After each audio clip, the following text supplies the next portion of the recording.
Question दिया गया है हमारे सामने कि प्रश्न हमारा क्या है बताइए। 1 से 7 तक कितनी अभाज्य संख्याएं हैं? आइए सबसे पहले हम पढ़ने का प्रयास करेंगे कि अभाज्य संख्या हम कहते किसे हैं, ठीक है कि नहीं। 1 से 7 तक बोला है कि नहीं बोला है। अब आप ऐसा कीजिए कि आप 1 से लेके 7 तक लिख लीजिए। 1 2 3 4 5 6 और 7 तक आप लिख लिए। अब बोला है कि अभाज्य संख्याएं हम कहते किसे हैं, ठीक है कि नहीं। तो जानेंगे अ मीन समझिए कि नहीं, अ माने नहीं, अब भा माने समझिए कि भाग, ज्यो माने समझिए कि ज्यादा। जिसमें ज्यादा से भाग नहीं लगे, किससे लगे? 1 से लगे, और जो पहाड़ा है उसी से लगे, यानी खुद से लगे। समझ में आ गया? 1 से लगे और जो पहाड़ा है उसी से लगे, तो उसे ही हम क्या कहते हैं?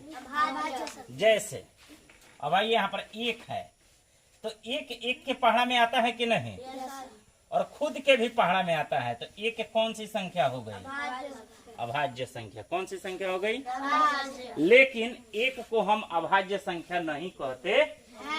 समझ में आ गया? चलिए आइए फिर हम आगे बढ़ते हैं। 2 किसके पहाड़ा में आता है? 1 में आता है और 2 में आता है, और किसी पहाड़ा में आता है कि नहीं बताइए? नहीं आता है, तो ये अभाज्य संख्या है, ठीक है। अब आइए 3 की बारी है। 3 किसके पहाड़ा में आता है? 1 में और 3 में, और किसी पहाड़ा में आता है, तो ये 3 कौन संख्या है? अब बताइए 4 किस पहाड़ा में आता है? 1 में आता है, 2 में आता है, 4 में आता है। ये अभाज्य संख्या नहीं है, क्योंकि ये 2 के पहाड़ा में आता है। समझ में आ रहा है कि नहीं? अब आइए 5 देखिए, 5 किस पहाड़ा में आता है? 1 में आता है और 5 में आता है, और किसी टेबल में आता है नहीं, तो 5 कौन सी संख्या हो गई? अभाज्य संख्या।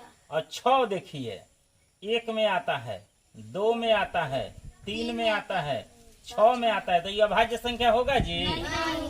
अच्छा 7 देखिए, 1 में आता है और किसी पहाड़ा में आता है, तो 7 कौन सी संख्या है? अभाज्य संख्या है। समझ में आ गया? तो 1 से लेकर के 7 के बीच में कौन कौन सी अभाज्य संख्याएं हैं? एक 2 है, एक 3 है, एक 5 है, और एक 7 है। समझ में आ गया? कितने बच्चों को आ गया? चलिए उतारिए आप इसे।